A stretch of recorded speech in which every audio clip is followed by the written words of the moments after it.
Entre Adão e Jesus.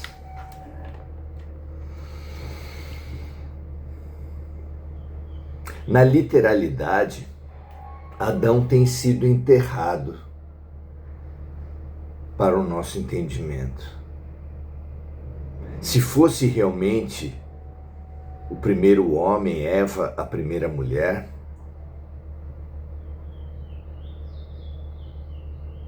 a humanidade já tinha se degenerado geneticamente. E até moralmente, porque os filhos teriam que ter relações com a mãe.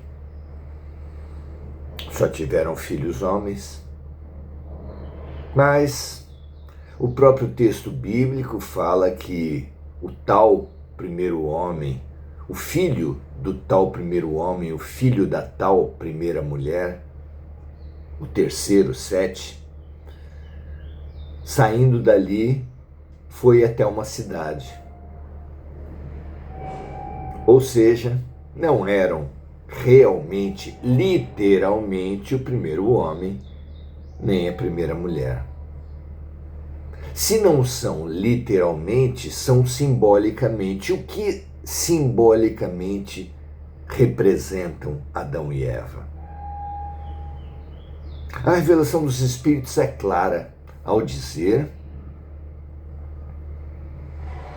que a formação da Terra aconteceu, a geração da vida aconteceu, a evolução aconteceu até chegar no homem.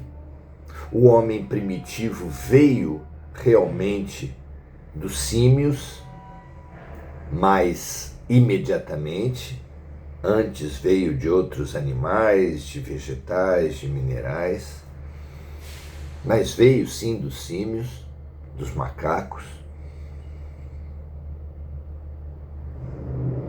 Mas em meio à sua evolução, para acelerar, para fertilizar a sua evolução, para dar uma chance de reinício a outros,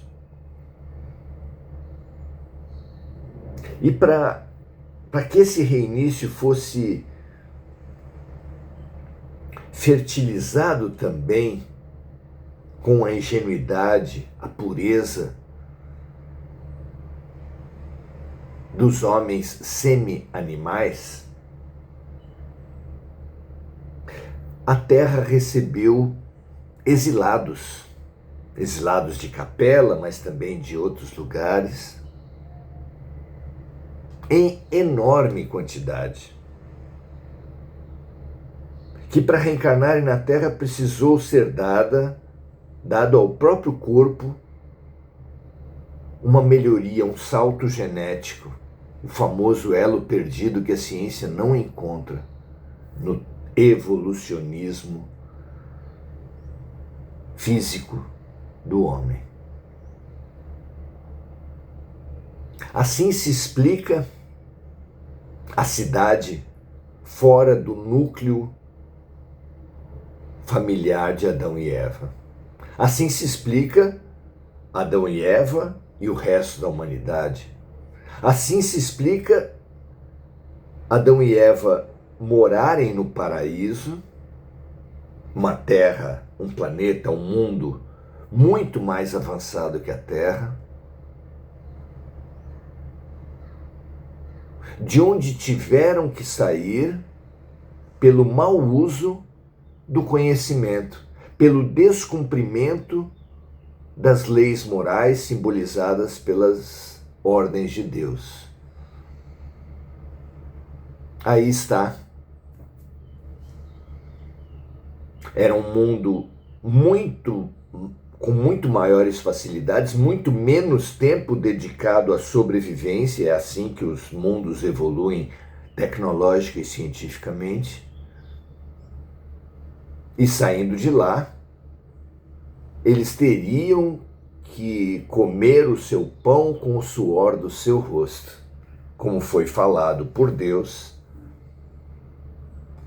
a Adão e Eva.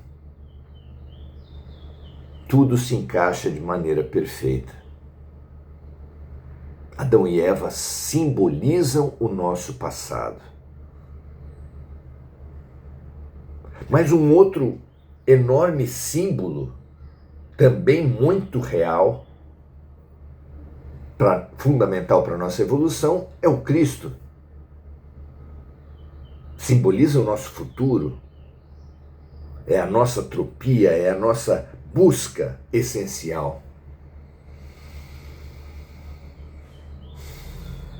Entre Adão e Jesus estamos todos nós.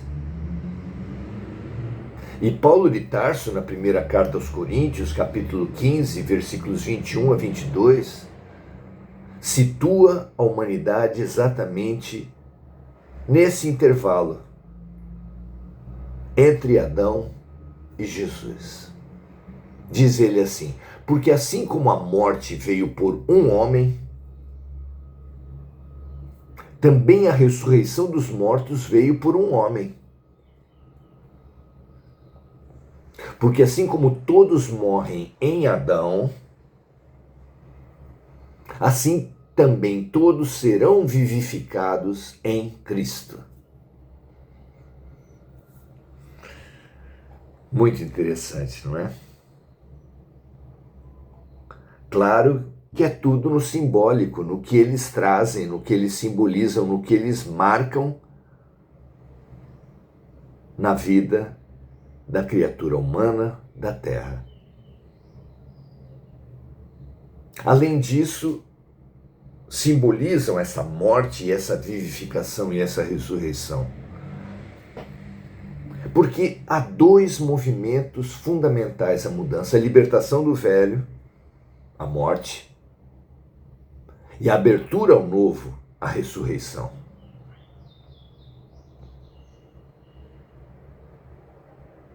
Jesus diz que se um espírito é afastado de uma casa, mas a casa continua arrumada para ele, volta com outros 7. De forma que a segunda situação é pior que a primeira. Qualquer mudança exterior que não tiver lastro, alicerce na mudança interior, não mudará nada.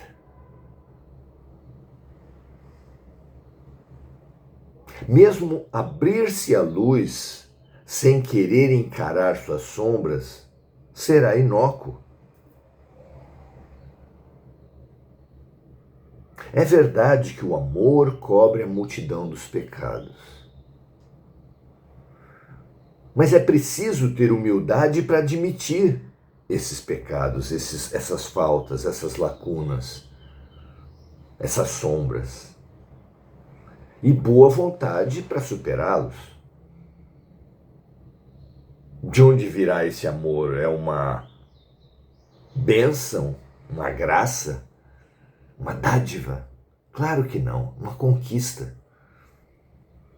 O amor que cobre a multidão dos pecados é uma conquista. O humano no paraíso é pouco mais que um animal no seu bioma. Estende a mão, come.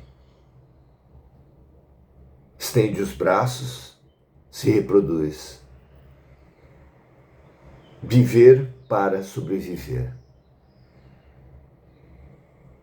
A árvore do conhecimento do bem e do mal é o convite da ciência com consciência, da sabedoria com ética. Felicidade é deter meios quando se conhece fins, veículo quando se sabe dirigir, violino quando se sabe tocar.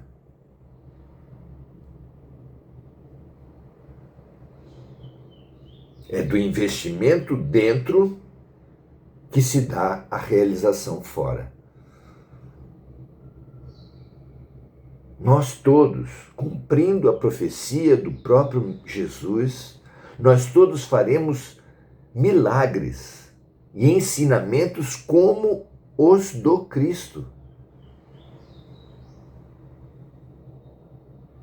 Mas apenas quando soubermos amar-nos como Ele amou.